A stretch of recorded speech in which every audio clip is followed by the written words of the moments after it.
Hi there folks, my name's NovaWrap and welcome to the NovaWrap, your one-stop location for your simulation release news and goings on from the week that was.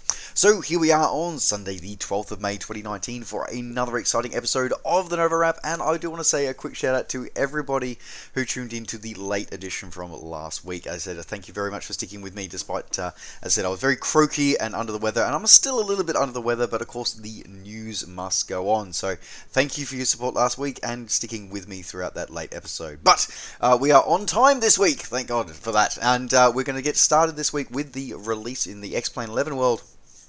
The release from Collimata developers of their rendition of the Concorde. So, for those who may not remember, and quite a few of you possibly would be too young to remember, the Concorde, the Aerospace BAE Systems Concorde, was the only ever supersonic passenger jet to enter operational service, and sadly it is no longer in operation, which is a very, very sad thing, and something that definitely is one of those items I will never get to check off my bucket list, was a ride in the Concorde. But we have the opportunity perhaps to do it now in the X-Plane 11 world.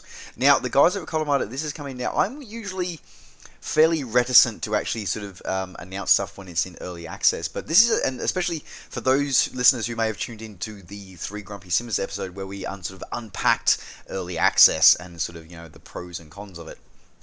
But this, I think, is an example from Collimata where early access is done right.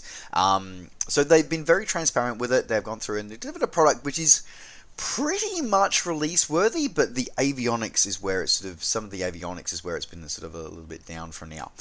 So what do we have at the moment with this release as it is at the moment? So it's coming in with a highly detailed 3D model, both internally and externally. You've got textures, but again, both internally and externally, which are full 4K resolution, including full implementation of PBR textures and lighting as well, which is always impressive. Great thing about X-Plane 11.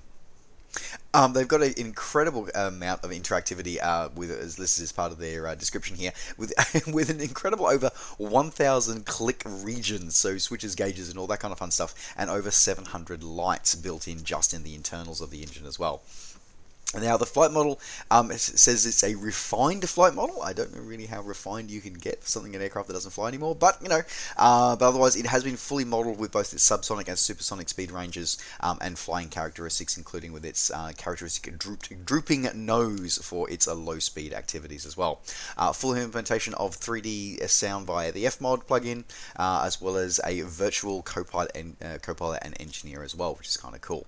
Also has a full implementation of the 3D model, both of the, as we said before, with the cockpit and the external model, but also with the internal of the passenger cabin as well. I noted with one of the stills that came out from, I think it was the FS Elite reporting of this, they actually pay a bit of a tribute to the one that was lost on takeoff in France, which actually would end up being the loss of lives there, which actually ended up would have been the death knell of the Concorde. But anyway, so maybe a bit of a touching tribute to that, which is a beautiful touch from the developers. Now, what does the disadvantages of this at the moment? So at the moment, as I said, some of the avionics are not completed. So most of the autopilot essentially doesn't work, and some of the other avionics have not been implemented as yet. Now, they are very transparent, again, as I said, which is as something that's appreciated for early access, where they are going through, and this is a bit of a cash injection. They are looking at raising some funds to be able to allow them to finish development. They're also going through here and providing, going through what any other additional sort of things that might be put in, plus also to allow anybody who does come in as part of early access can actually shape the final update that's coming later on. Now, of course, by purchasing it early access, you get the full version now and all future updates as well, which is great to see.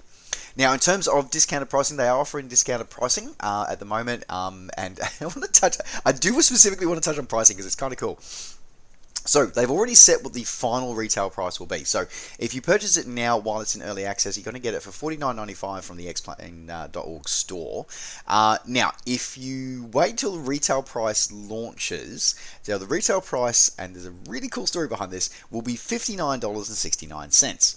Why $59.69, you might ask? So that's because, and they do it as a bit of a joke, and the little nerd makes my nerdy little heart really happy about this, is that the aircraft was actually developed between 1959 and 1969.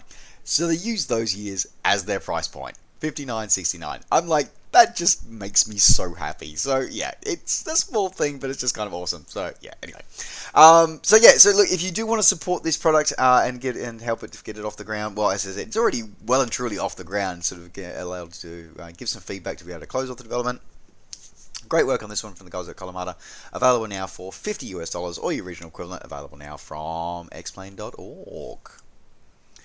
Sticking with X-Plane 11 and moving into the world of scenery releases this week, the guys over at Vertical Simulations have continued releasing their range of low-cost but highly detailed American airports with their release of Norfolk International Airport. So a very busy airport servicing downtown Norfolk in Virginia. This airport is a hub for various American domestic airlines, including Allegiant, Delta, American Airlines, Frontier, Southwest, and United. And provides access to multiple cities, both a variety of cities, both internally within the US and internationally as well. Now, this is a airport is designed as it appears at the start of 2019, so very much an up-to-date layout, including a full, very highly detailed model of the unique main terminal, including 3D internals as well as providing a range of internal modeling of a variety of the hangars there as well. Full implementation of the major cargo areas, including the main FedEx terminal, have also been included, along with a set of the apron parking, the surrounding airport parking has been done with a variety of custom 3D models for both static aircraft and also for static vehicles in the ground surrounding area as well. Full implementation of a range of HD trees and PBR lighting and textures have been included throughout the airport. So looking pretty awesome. Also includes a professional grade photoreal scenery for the surrounding airport, for the airport itself and the surrounding areas, with some pretty impressive textures done on the taxiways and runways as well. So looking pretty awesome, coming through at a fairly good, again, a really very reasonable price point from the guys there at Vertical Simulations. Again, coming in at $18 or your original equivalent. Available now from Vertical Sim's website. Continuing on with scenery releases for the X-Plane 11 world, the guys over at Airworthy Designs have backed up with their Princess of the Caribbean series with part 2.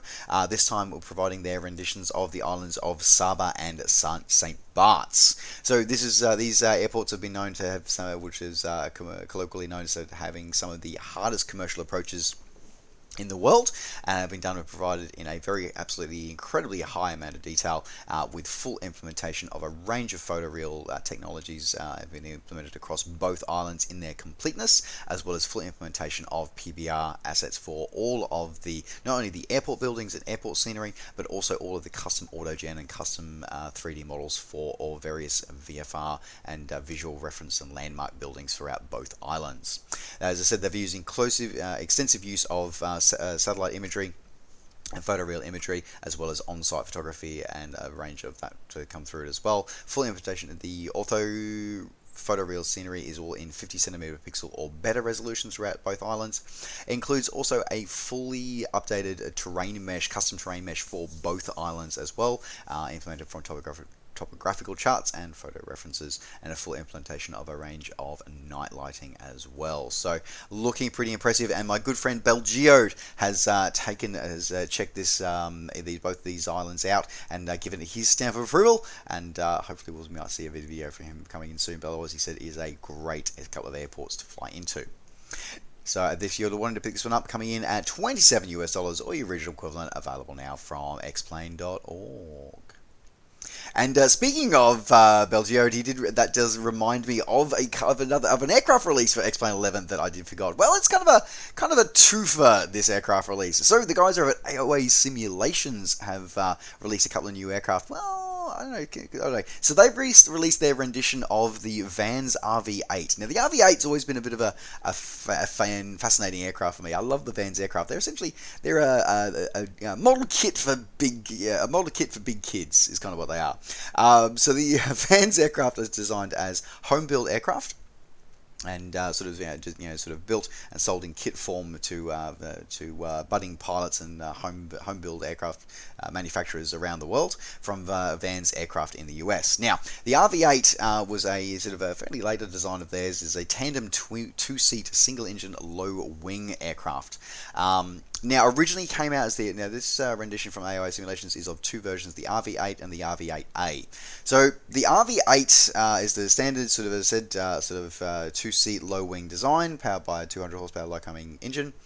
The RV8A was the same aircraft except we're using a tricycle undercarriage. So the original RV8 was a tail dragger, and the RV8A is a tricycle undercarriage with the nose wheel. Now it's all fixed gear. As I said, very simple, very easy to handle, very forgiving aircraft, and is developed quite a reputation as a very forgiving, very docile aircraft, and a great cross-country tour, as it being fairly little clippy, being able to go through a cruise at about 170 something knots. So pretty cool, pretty interesting. Now this one.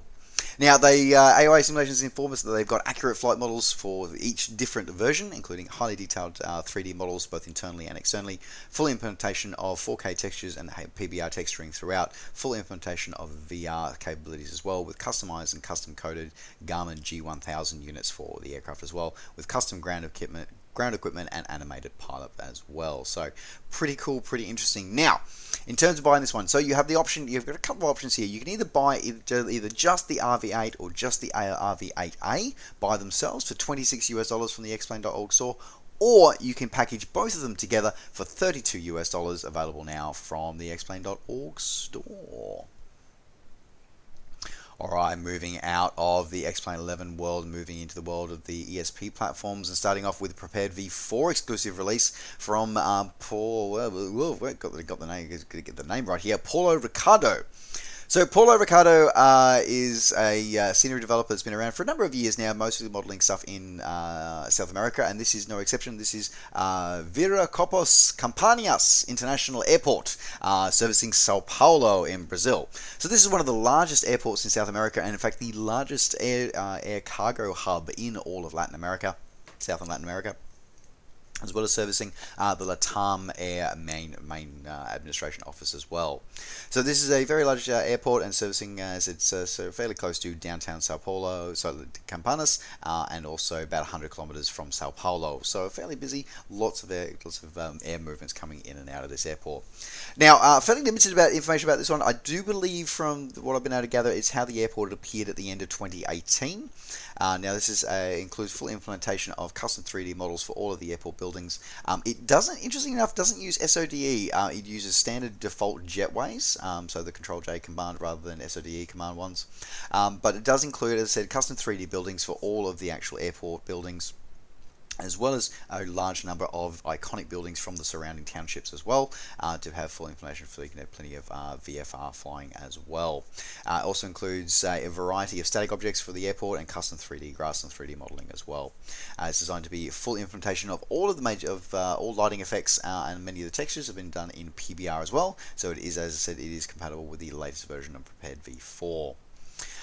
So yes, this one, if you want to pick this one up, it's coming in available now at $21, or the original equivalent available now at Sim Markets. And from there, continuing on with scenery releases for the ESP platform, but this time with a FSX Steam Edition exclusive, well, not exclusive, but a re-release of Newcastle X from Aerosoft. So, I'm not going to touch too long on this one, because this airport's been out for, I think, 4 years. Definitely a significant amount of time this one's been out for, and this is just the Steam Edition version of it. Now, I'm becoming steadily more and more disillusioned by the way that the Steam Edition releases, the releases for FSX Steam Edition on Steam platform have been going. Now, my reason for that is that this one's coming in at $25 for this one, and as I said, if you buy it on Steam, you can only use it with FSX Steam Edition. Now, as I said, this product has been available on the Aerosoft website and through a variety of other resellers for a number of years. And in fact, it's actually available now from the Aerosoft website right now for $15. So, and you can install it across FSX, FSX Steam Edition, and Prepared as well. So, if you're a multi-sim platform, or if you're using FSX Steam Edition at the moment and thinking that maybe at some point you'll make the jump to another platform, then honestly, don't buy it on Steam. Just straight up, don't. Just get it on another platform. And What's really what's concerning for me is the fact that we used to see when it was a Steam edition, when it would release on Steam edition, it would often be cheaper than it would be buying it from another retailer, because and that's to essentially allow for the fact that it is only going to work with FSX on Steam edition, even though the core product can work with other things. And now we're not even seeing that discount, and now it's actually more expensive to buy it on Steam than it is to buy it from a third-party retailer. So it's an unfortunate and disturbing trend that I'm seeing. So I'm going to flat out say, if you want this airport, don't buy it on Steam. You're going to want to buy it from another retailer. So just there you are. But if you do buy it on Steam, as I said, looking at $25 available now on Steam. Alright, moving out of the flight simulation world and moving into the world of the permanent way. The guys over at Train Simulator 2019 released their latest locomotive this week in the form of the Austrian Railways OBB 1142. Now, this is essentially it's a remanufacturer of the earlier OBB 1042s, which were designed and built back in the 1960s. Now, during the 1990s, as these old trains, there was a requirement for more powerful trains to be able to be used throughout the Austrian railways. Yet they had many of these older 1042s, which were relatively quite young, and hadn't actually sort of done that many miles on them. So it was considered that they would be rebuilt with uprated engines to give them more power and more capabilities of going into the future, and uprated safety systems, and rebrought into the fleet as 1142s. So they've come through, did that, and it was very, very successful. So successful, in fact, that actually to this day there are still over 40 of them still in use on Austrian railways. So it's very much had not only it sort of shows the how well the originals was constructed, the 1042s, and then remanufactured to give them this life extension, considering that they are now over 50 years old. So they're over 50 years, almost 60 years old now. So that's fairly impressive. Yeah, there you go. Now this is one of the pro range of the trains available for Train Simulator 2019. And it comes through with a fully modeled and fully integrated systems for including safety systems, powering systems, and with a full custom and accurate startup procedure and shutdown procedure, including authentic driving controls, traction control wheels, safety systems, and traction motor blowers and brake modeling as well. Not only that, it also includes with the train, you also get a couple of some rolling stock, including tankers in various different conditions of carriage. It also includes 3 career scenarios that you can use for your career things, but however the career scenarios do require an additional route add-on, the Semmeringbahn Mörschlag to Glognitz route. Absolutely certain I got that wrong. But anyway, so yeah, if you do want to use the career scenarios, you do require that route. Otherwise, the train is still fully compatible with Quick Drive and fully compatible with workshop scenarios, available now from Steam, coming in at a grand old price of $20 or your original equivalent, available now on Steam. In other releases for the Train Simulator 2019, well, we saw 2 sets of rolling stock released this week for those who are wanting to recreate the railroads of the Wild West back in the 1800s. So 2 rolling stock packs were released here, 1800s Rolling Stock Pack 1 and Pack 2, funnily enough, the titles. Both of those coming in at about $7 for these. So looking fairly simple, basic sets. The Pack 1 includes a series of low sort of open top stocks and sort of flat cars and gondolas, some with loads on, some without loads. It's kind of about it, really. And then the Pack 2 is more for box cars, and all these done in various Union Pacific and Central Pacific steam locomotive liveries. You've got a range of box cars, various types of ventilation, or cattle cars are all included, with a variety of window settings. And this is, as I said, all coming in, same price point, $7 per pack, available now on Steam. Sticking with public transportation, but moving on to the tarmac, the guys over at OMSI 2 released a new bus into their bus simulator of the Citybus i260 series of buses. Now, this is a fairly interesting set, this one. So the i260 was a range of buses that was actually designed and produced in the 1970s, or started being produced in the 1970s in Hungary. And from the original first days, it was designed to be very modular and to be able to produce a variety of different options as customer needs were required. It ended up being that over 30 variants were actually produced over the lifetime of its production. including interurban, urban, suburban, and even sort of tram, trolley bus variants were all produced over its lifetime. The buses all have a manual transmission and a six-cylinder engines. Now, in this rendition of this release for OMSI 2, there are 5 versions which are included. So the base model, which was a variant designed for Germany, and then you also have a variety of other ones included, including ones that were designed in Hungary to be sold in Russia, and a couple of different ones that were just used to be used in Russian and Soviet states, including both ones inside of the former Soviet Union and then in the modern Russian state as well, with various different types of doors and interior layouts. So if you are wanting to add this to your fleet, you can add this one to your fleet now, coming in at $15 or your regional equivalent, available now on Steam. Sticking with the asphalt, but moving into the world of mechanical activities, the guys over at Playway Simulations and Car Mechanic Simulator 2018 have released their latest piece of DLC, the Ram DLC. So, if you're wanting to add some big American muscle trucks to your garage, specifically to the 2006 Dodge Ram SRT10 and the 2013 Dodge Ram 3500, this is the DLC for you. Now, you get, as I said, you get those 2 vehicles fully licensed from Dodge.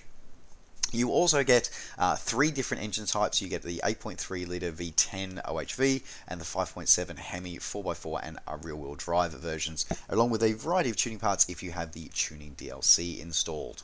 Now, this one's coming through, so it's fairly basic stuff. Yeah, I'm not really going to go too much into it.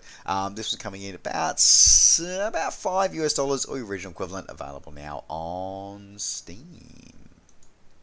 And continuing on with another release from Playway Sims and On the Ground, but this one's a little bit. It's an interesting. Okay, so Playway have got I don't know if they've got a deal with it or something, but I had to do a bit more research on this one. So this is Diesel Brothers Truck Building Simulator. Now, this seems to continue a theme that Playway seem to have at the moment. They must have a licensing deal with Discovery, because I think this is the 3rd game that they've produced, which has a tie-in, to an actual TV series, which is available on the Discovery Channel. Now, this one specifically is the Diesel Brothers TV show, which is all about, and does anybody remember Pimp My Ride from like back in the 90s, the early 2000s? Yeah, basically it's a modern take of that, but using trucks. That's basically it. Anyway, so what do you get included with this? Essentially, this builds on the pedigree of Car Mechanic Simulator over the years, where you can actually sort of strip parts off your truck. You can build it down, reassemble it. You can tune it up. You can replace parts to try and give you some better suspension or better vehicle parts, whatever.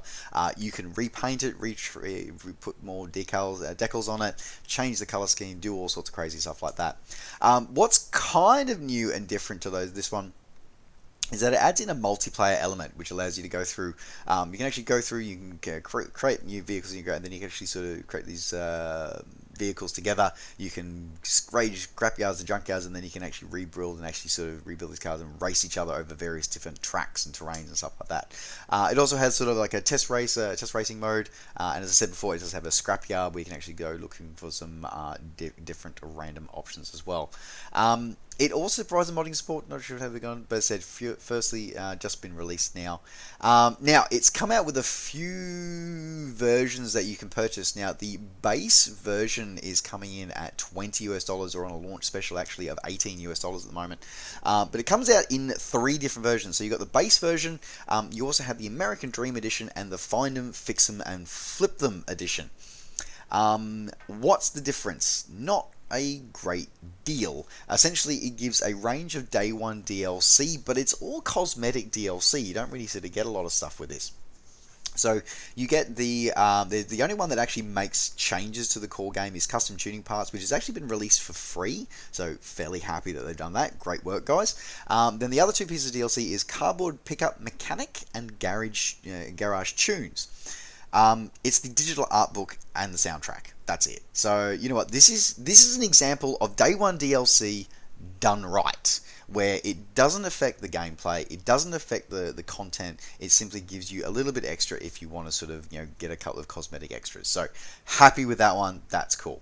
As I said, if you want to pick this one up, the packages start from $18 and your regional equivalent, available now on Steam. And rounding out the NovaWrap for this week, we saw a couple of releases from Codemasters for their Dirt Rally 2.0. So we saw 2 new rally vehicles to be added to your rally garage. So his first one we saw was the Ford Focus RS Rally 2007, and then we also saw the release of the Subaru Impreza. Both of these done in absolutely stunning 3D detail. Not really much more information actually, other than like a couple of screenshots for it, and the fact that it is available in all rally locations via the My Team Custom or Time Trial options. Come through it now. I've got to admit that I don't know how these drive. I don't have. I think I've got. I think I've got the first Dirt Rally. I don't have this current one, so I don't know what it's like to drive. I don't know what the driving models are like. Is that what vehicle models are like? Yeah, I know for aircraft it's called flight models. What's it called for vehicles? Is it driving models? I don't know. But yeah, if you're on a driver, I don't know. But it's a very affordable price point. I'll give them that. Coming in at $2, so it's $2 each for each of these packs. So for each of these cars. So these visuals are definitely pretty stunning. So if you're wanting to add a Subaru Impreza to your vehicle, or a Ford Focus Rally Edition into your vehicle stable, this might be the ones for you. So there you go. Both of these vehicles available now on Steam. And with that, folks, that does now round out the NovaWrap for this week. Thank you very much for joining me. Don't forget, as always, to like the video and subscribe to the channel if you're enjoying these videos and want to see more. And of course, as always, you can catch up with me and all the things I'm up to between videos by finding me on Facebook and on Twitter. Just search NovaWing24. Alright, folks, thanks very much for watching. Take care, safe skies to all, and we'll see you next time. Bye for now.